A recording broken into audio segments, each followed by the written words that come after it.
Imagine this. You are standing under the bright lights of a stage, the applause roaring, a literal wall of sounds crashing against your ears. You have just received the highest honor in your field. The people you have admired your entire life are shaking your hand, looking at you with genuine awe. But in that very moment, while the world sees a hero, you see a fraud.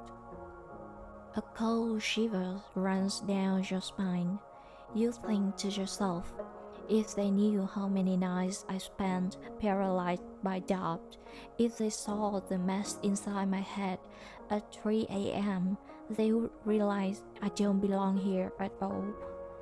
If you felt this, know that you are in elite company. Maya Angelou, after publishing 11 critically acclaimed books, once confessed, "Each time I think, oh, they are going to find out now." Welcome back to Mallorie and a Cup of Psychology.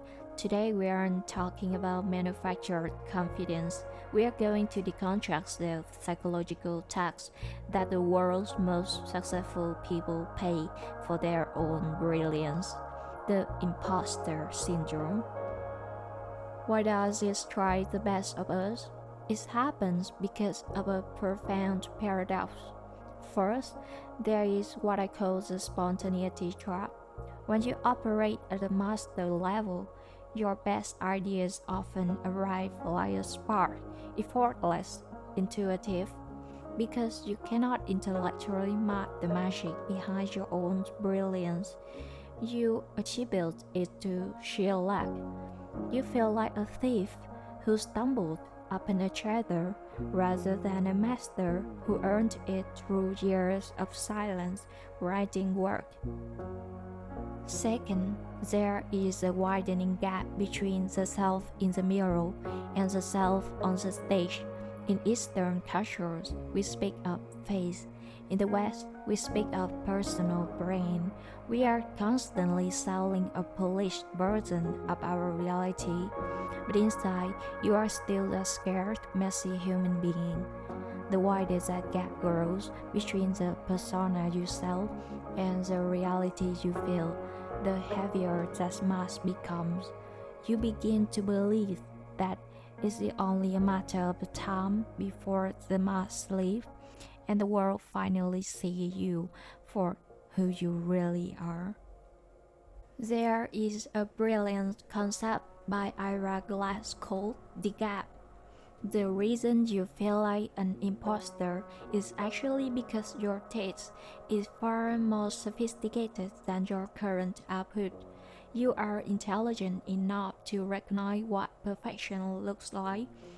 Because you have such high standards, you can see the 10 tiny flaws in your work that no one else can detect. And when people call your work a masterpiece, you feel like a liar because you are focused on the flaws they cannot see. Listen to me closely. Your imposter syndrome is not a sign of incompetence. It's a symptom of your excellence. It is a shadow cast by your own brilliance. If you didn't have high standards, you wouldn't feel that way. Do not fear the dark. Use it as a compass for your next level of growth. This syndrome wears different masks depending on where you stand in the world. In the West, it's often treated as an internal individual battle. Is it a crisis of self-esteem? Am I good enough? The solution is usually self-affirmation. But in the East, in cultures like Vietnam, China, or Japan, it wears a heavier coat. It's a social crisis. We don't just fear being exposed for our lack of ability. We fear the collective shame we might bring to our families, our communities, our ancestors.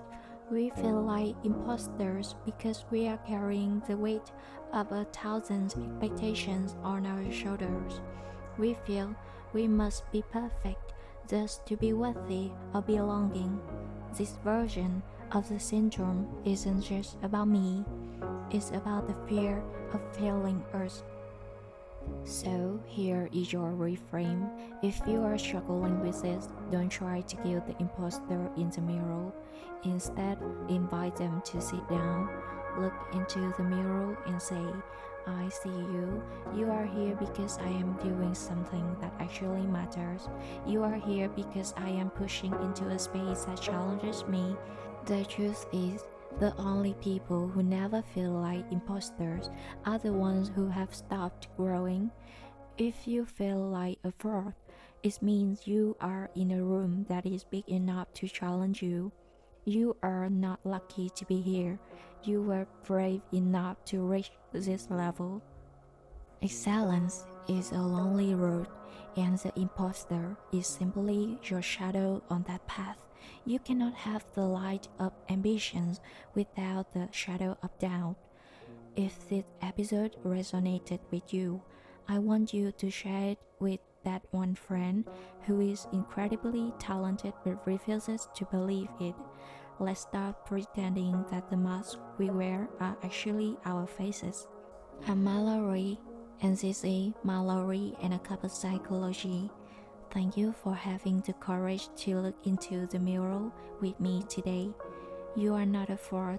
You are simply someone striving to become who you are truly meant to be. See you in the next episode.